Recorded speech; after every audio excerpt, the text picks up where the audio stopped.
दिए में जो फूल बत्ती लगती है, गोल बत्ती लगती है, गोल वाली, ये बत्ती हमेशा कोई विष्णु भगवान की पूजन कर रहे हो, शिव जी की पूजन कर रहे हो, कोई अन्य देवता का अगर आप स्मरण कर रहे हो तो गोल बत्ती लगाई जाती है। भगवान के मंदिर में पूजन कर रहे हो तो गोल बत्ती लगाएं।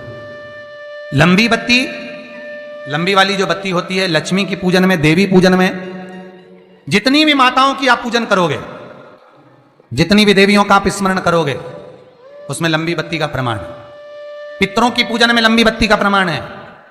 पितरों को कभी गोल बत्ती नहीं लगती। आप मटके के पास में, परिंदे के पास में, जल के पात्र के पास में कोई भी अगर दिया लगाएंगे तो वहां गोल बत्ती रखकर लगाएंगे तो घर में लक्ष्मी नहीं टिकेगी।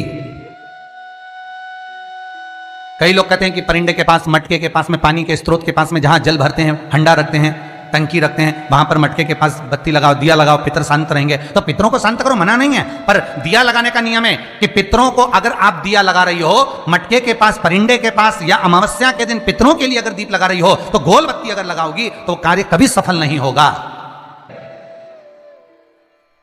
धन आएगा जाएगा, टिकेगा नहीं।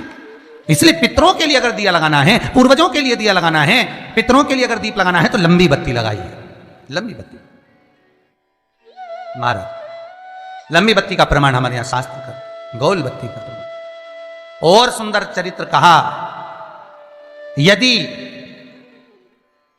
आपके जीवन में बहुत ज्यादा लक्ष्मी से तकलीफ है, कष्ट बहुत ज्यादा है, या इसलिए शायद कहा जाता है कि भगवान को सर्वश्रेष्ठ कौन सा चंदन अच्छा लगता है। आपको पहले भी कथा में कहा, आगरा की कथा अगर किसी ने सुनी होगी तो उसमें वर्णन किया। भगवान को सर्वश्रेष्ठ चंदन कौन सा, भगवान को सर्वश्रेष्ठ चंदन कौन सा प्रिय है, वो कौन सा चंदन है जो भगवान विष्णु को लगाएं, राम को लगाएं, कृष्ण को लगाएं, वो कौन सा चंदन है जो श्री हरि को लगाया जाए। तो जीते जी भगवान विष्णु एक बार गले लगाते हैं, उसको कहते हैं हरि चंदन। कौन सा चंदन है? हरि चंदन। हरि चंदन बाजार में नहीं मिलेगा, हरि चंदन आपको बनाना पड़ेगा। कैसे बनाना है?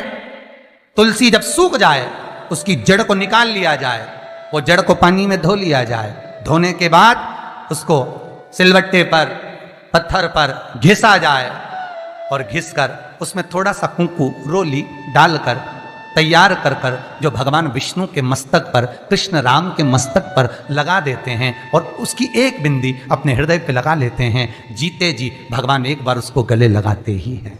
हरि चंदन प्रियता। जैसे शिव महापुराण में रुद्र चंदन का भाव है, शिव महापुराण में रुद्र चंदन का प्रमाण दिया जाता है। अगर आपने लिंग पुराण पढ़ी हो तो उसका 5वां स्कंद अवश्य पढ़िएगा महाराज, और शिव महापुराण अगर पढ़ रहे हो तो उसका कुमार खंड पढ़िएगा, जिसमें रुद्र चंदन का प्रमाण है। रुद्र चंदन कैसा, रुद्र चंदन का प्रमाण कैसा?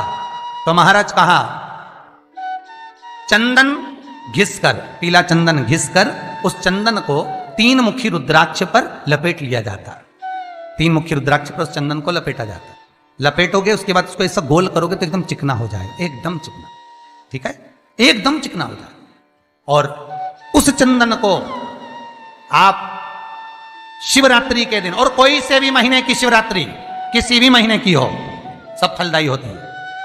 अगर आप पंचांग में देखेंगे तो शिवरात्रि लिखी हुई आती है, हर महीने शिवरात्रि पड़ती है। किसी भी महीने की शिवरात्रि पर रुद्र चंदन, अर्थात जो चंदन का आपने 3 मुखी रुद्राक्ष में लेपन करा है, उसका गोला बनाया है, वो चंदन अच्छा मोटा मोटा कर लेना, अच्छा बढ़िया, ऐसा नहीं थोड़ा बहुत ही लगाओ, पूरा रुद्राक्ष दिखना नहीं चाहिए। पूरा लपेट कर उसको शंकर के शिवलिंग पर ले जाकर रख दीजिए और फिर धीरे धीरे शंकर भगवान का जल अभिषेक करना प्रारंभ कर दीजिए। वो चंदन पूरा धीरे धीरे शंकर के शिवलिंग पर डलना चाहिए। शंकर के मूल मंत्र श्री शिवाय नमस्तुभ्यम का जाप करिए। यह कहलाता है रुद्र चंदन। इस चंदन के अभिषेक से महाराज जो काम नहीं होता आप कर कर उस कार्य को प्राप्त कर सकते, सिद्ध कर सकते। रुद्र चंदन, हरि चंदन, रुद्र चंदन, ये वो चंदन है जो जीवन का सुख प्रदान करने वाले, हरि तत्व देने।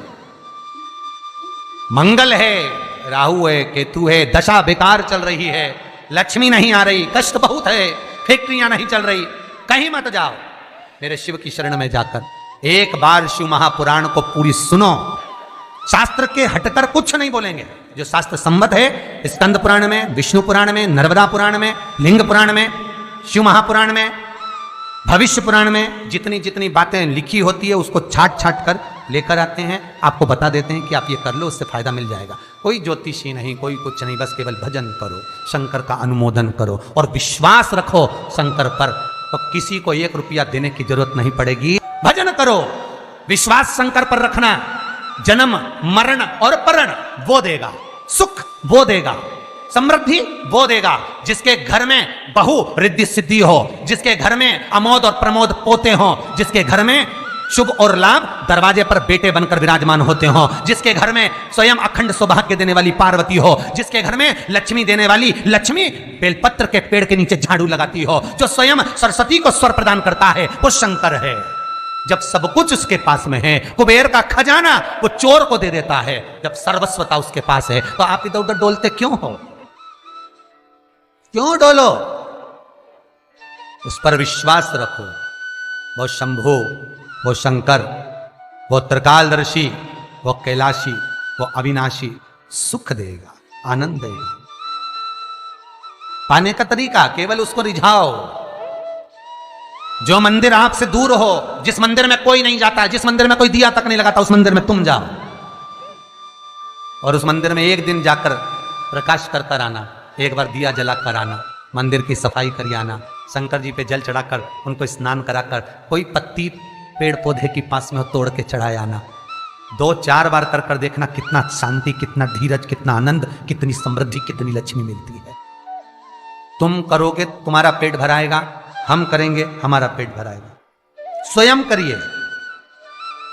तो ब्रह्मलोक के देवता ब्रह्मा हैं, वैकुंठ के देवता भगवान विष्णु हैं, और मृत्यु लोक का अगर कोई देव है तो वो महादेव है, केवल शंकर, केवल शिव, मृत्यु लोक का देव। अभी एक विचार करो, तुम्हारे घर में अगर थोड़ी सी तकलीफ आई तो सबसे पहले अमेरिका में लड़का रह रहा वो आएगा क्या? पूना में बच्चे रह रहे हैं वो आएंगे क्या? इंदौर में बेटी रह रही वो आएगी क्या? उज्जैन में कोई रह रहा है वो आएगा क्या? सबसे पहले वो आएगा जो तुम्हारे घर के पास होगा या घर के करीब में होगा, बिल्कुल लगा हुआ होगा या घर में होगा। अब आप कहां रहते हो? जितने लोग कथा सुन रहे हैं सही बताना, कहां रहते हो? पृथ्वी पर, मृत्यु लोक में रहते हो। और पुकार किसको रहे हो? ब्रह्मलोक में। पुकार किसको रहे हो? वैकुंठ लोक में। पुकार किसको रहे हो? इंद्रलोक में। और जो घर के घर में रह रहा है, जो तुम्हारे पास में रह रहा है, जो मृत्यु लोक में रह रहा है, उसको तो बुला ही नहीं रहा। कई लोग कहते हैं मृत्यु लोक। कई लोगों की आदत है, पड़ोसन को तो खूब चाय पिलाएंगे, पड़ोसन की काकी के तो खूब पांव पड़ेंगे, पड़ोसन को तो चाय भी पिलाएंगे ना, इतना घूंघट रही ना, धोख भी लगाएंगे, पड़ोसन को तो खूब प्रणाम करे, पड़ोसन को तो खूब नमन करे, पड़ोस की काकी के ना, मौसी के ना, चाची के ना, इनके ना उनके। और घर की सास को तो कभी पाँव नहीं पड़े। 30 त्योहार पे भी बस यही हाल है। जितना पड़ोसी है नहीं, जितना देवी देवता सबके तो धोख लगाए, सबके ने प्रणाम करे। और जो सास घर में बैठी है, महादेव जो मृत्यु लोक का देव है, इसके तो प्रणाम ही नहीं करे। तो किसी ने शंकर भगवान से पूछा, भोलेनाथ सब भगवान इधर, ये देवता का नाम, वो देवता का नाम, वो देवी का नाम, वो देवता का नाम सब ले, और तुमको तो कोई पूछे ही नहीं। शंकर भगवान बोले, भले नहीं पूछे, मरने के बाद तो मेरे पास ही आएगा। मेरे ससुर ने मुझे श्राप दिया है, दक्ष प्रजापति ने, शंकर मैं तुझे श्राप देता हूं कि तू शमशान में निवास करेगा। शंकर भगवान कह रहे मैं तो शमशान में रह रहा हूं, जीते जी नहीं आएगा तो मरने के बाद तो आएगा। बापड़ा ऐसी गीली लकड़ी में जलाऊंगा, 3 दिन ठंडा नहीं करने दूंगा। आ मेरे पास, तब बताऊं तेरे। और तुम देखना 3 दिन तक ठंडा नहीं हो, पानी डाल डाल के ठंडा करना पड़े, जब जाके राख में से वो हड्डियां बटोरना पड़े। शंकर जी नहीं ठंडा करे, जपा दुनिया को जपा, मुझे भूल गया। जो करीब में है पहले उसको बुलाओ, साथ वो देगा। जो तुम्हारे पास में है पहले उसको बुलाओ, ले जाकर हॉस्पिटल तो छोड़ ही देगा। मृत्यु लोक का देव महादेव शंकर है। कष्ट भी हो तो पहले उससे कहो, दुख भी है पहले उससे कहो, रोग भी है पहले उससे कहो, अदालत में केस भी चल रहा है उससे कहो, पेशी करने जा रहे हो पहले उससे कहो। उसको कहो कि मैंने अब तेरे भरोसे पर सब सौंप दिया है। जब से कथा सुनी महादेव कहीं नहीं जाऊंगा, बस तुझसे ही कहूंगा। तारेगा भी तू ही और मारेगा भी तू।